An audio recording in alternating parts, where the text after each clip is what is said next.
నమస్తే. నేను మీ Gopi. Welcome back to our channel. ఈరోజు మనతో వచ్చేసరికి సీనియర్ జర్నలిస్ట్ జగదేవ్ గారు ఉన్నారు. సార్ నమస్తే. సార్ నమస్తే. Sir, Borugadda Anil YCP government ఉన్నప్పుడు అసలు ఆయనకి మాటకి అదుపు ఉండదు. అంటే బూతులు కూడా మనం రాయలేని బూతులు మాట్లాడే అంత మాటలు సోషల్ మీడియాలో బాగా వైరల్ అయ్యాయని మాట్లాడుతున్నప్పుడు, సో ఇప్పుడు అదే అతను కూటమి గవర్నమెంట్ ఫామ్ కాగానే అతనికి కంటికి కనిపించకుండా పరారీలో ఉన్నట్టుగా కొన్ని వార్తలు అయితే బాగా వైరల్ అవుతున్నాయి. అతని మీద కొన్ని కేసులు అయితే నమోదయ్యాయంట. సో ఆ కేసుల కోసం ఆయన్ని పోలీసులు అయితే బాగా గాలిస్తున్నారు. ఆయన మీద రివార్డు కూడా ప్రకటించే అవకాశం ఉందంట ఆయన పట్టుకుంటే. ఇలాంటి వార్తలు బాగా వైరల్ అవుతున్నాయి. దీని మీద ఏం చెప్తారు? బోరుగడ్డ అనిల్ అనే వ్యక్తి నాకు తెలిసి 2019 ముందు ఎవరికి తెలియదు, ఆ ప్రాంతం వాళ్ళకి తప్పి. వైసీపీ ప్రభుత్వం వచ్చాక అదే అనిపిస్తుందండి, వీళ్ళందరినీ వైసీపీ ప్రభుత్వం ఒక మేనిఫెస్టో గానీ ఏమైనా తయారు చేసిందేమో అని అనిపిస్తుంది.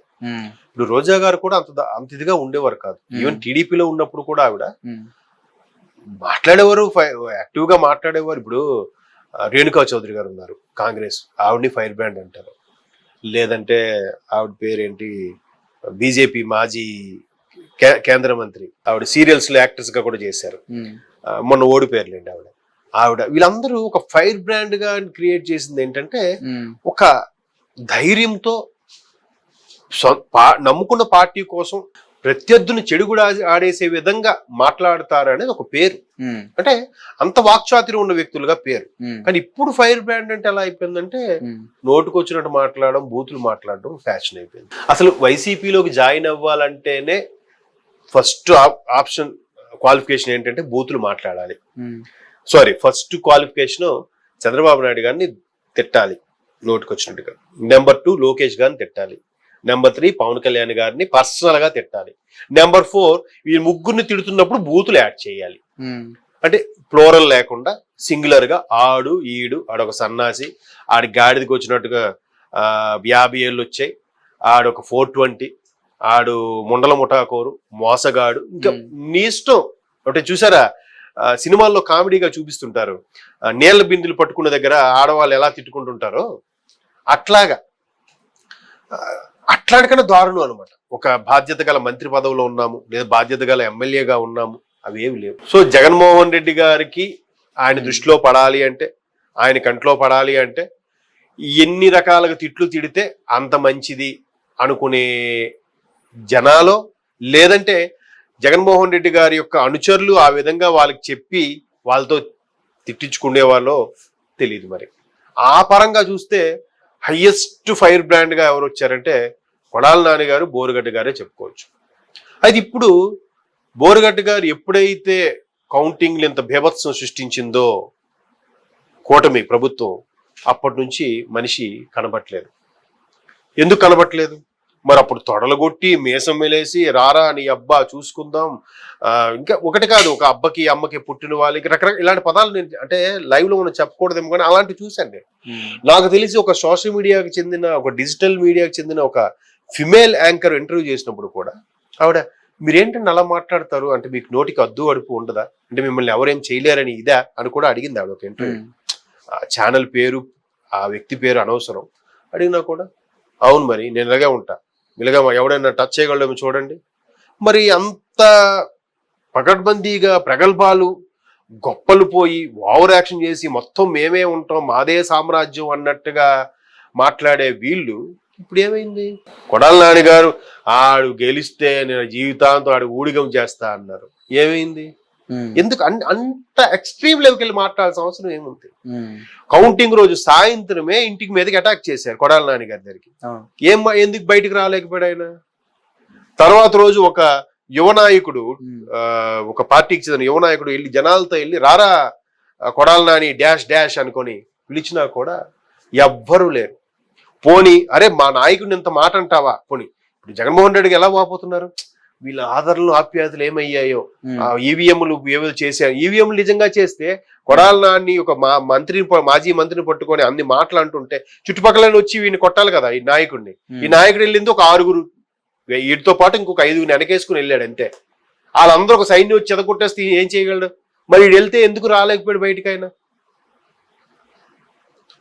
మరి ఏమయ్యా అందుకు అంత ఎక్స్ట్రీమ్కి వెళ్ళిపోకూడదు. అట్లా ఉన్నప్పుడు వాడు ఆ పార్టీలో కొనసాగలేడు, అలాగనే పక్క పార్టీలోకి తొంగు చూపులు చూడలేడు. ఏం నెక్స్ట్ మీ రాజకీయ భవిష్యత్తు ఏంటి? తర్వాత మీ పరిస్థితి ఏంటి? ఉమ్, ఎందుకు అంటే పోనీ ఏదో ఇప్పుడు జగన్మోహన్ రెడ్డి గారు ఏం చెప్పుంటారు నేను అనుకోవడం, జగన్మోహన్ రెడ్డి గారు మీరు అందరూ తోసేయడం నాకు ఇష్టం లేదండి. ఎందుకంటే పోని ఆయన ఇలా తిట్టమని చెప్పాడు అనుకుందాం, తిట్టమని చెప్పాను కానీ స్క్రిప్ట్ కూడా ఆయన ఇచ్చాడా? ఆయన నిజంగా స్క్రిప్ట్ ఇస్తే ఆయన ఎందుకు చూసి చదువుతాడు? ఉమ్, అంతే కదా. సో ఆయన ఆయన విమర్శించండి అని చెప్పుంటాడు. వీళ్ళు గొప్ప అయిపోయి ఏమో జగన్మోహన్ రెడ్డి కంట్లో మేము పడిపోవాలి, జగన్మోహన్ రెడ్డి గారు మాకు ఏదో మేకతోలు కప్పేయాలి, మాకేదో మెడల్స్ ఇచ్చేయాలనే ఎక్స్ట్రీమ్కి వెళ్ళిపోయి జగన్మోహన్ రెడ్డి ఒరే పీకే నువ్వు ఏం పీకలేవురా.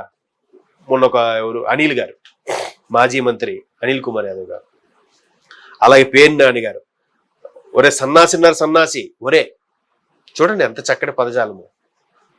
ఇంకా అంటే ఇవి కొన్ని నేను చెప్పగలను చెప్పలేనివి కూడానండి. అంటే మంత్రుల స్థాయిలో ఉన్న వాళ్ళు కూడా మరి వీళ్ళు ఎలాగ మాట్లాడితే వీళ్ళు అండ చూసుకున్న బోరుగుడ్డ అనిల్ మాట్లాడరండి, ఎందుకు మాట్లాడాలి? ఇవే ప్రమాదం. ఇప్పుడు ఏం చేస్తారు, చాలా అవహేళన చేస్తారు, చాలా చులకనగా చూస్తారు. అరే అన్ని కబుర్లు ఆడ ఇప్పుడు ఏం చేస్తావు చెప్పురా అని మాట్లాడతారు. ఏంటి పరిస్థితి? ఇప్పుడు వీళ్ళు ఏమంటున్నారు వైసీపీ నాయకులు, నెక్స్ట్ మా టైము వస్తుంది అను. మరి ఇదే ఆలోచన మీకు గత 5 ఏళ్ళు ఉంటే ఒళ్ళు దగ్గర పెట్టుకుని పనిచేసేవాళ్ళుగా, మొన్న మీరే గెలిచేవారుగా. మరి అప్పుడు కూడా మా టైం వస్తుందని అప్పుడు గుర్తు రాలేదా వాళ్ళ టైం వస్తుందని? ఇప్పుడు ఓడిపోయేసరికి మా టైం వస్తుంది, ఎట్లా వస్తుంది? సో ఇంత పీక్స్ ఇప్పుడు ఒక్కొక్కరు ఎవరెవరైతే నోరు పారేసుకున్నారో వాళ్ళందరూ చిట్టాబద్దులు తీస్తే ఒక్కొక్కరి మీద 100 కోట్లకు తక్కువ లేదు స్కామ్. మీరు ఎవరు తీసుకోండి. అఫ్ కోర్స్ పాపం వాళ్ళే అని ప్రయోజనం లేదు లేండి. ఎందుకంటే అన్నగారు జగన్మోహన్ రెడ్డి గారు ఒక ప్రాజెక్ట్ లేదు, ఒక పథకం లేదు, వాళ్ళే డబ్బులు ఎలా సంపాదించుకుంటారు? ఏదైనా ఒక ప్రాజెక్ట్ వస్తే బాబు ప్రాజెక్ట్ లో మాకు ఎంత కొంత షేర్ ఇరా, ఇక ఆ ప్రాజెక్ట్ ఇప్పిస్తా అని చెప్పి మంత్రులు 4 డబ్బులు సంపాదించుకొని మళ్ళీ ఎలక్షన్ సరికి వాళ్ళు ఖర్చు పెట్టడానికి అవకాశం ఉండేది. ఒక ప్రాజెక్ట్ లేదు, ఒక అభివృద్ధి లేదు, ఒక రోడ్డు డెవలప్మెంట్ లేదు, ఒక చిన్న కలవటు కట్టడం లేదు. ఎట్లా చేస్తారు?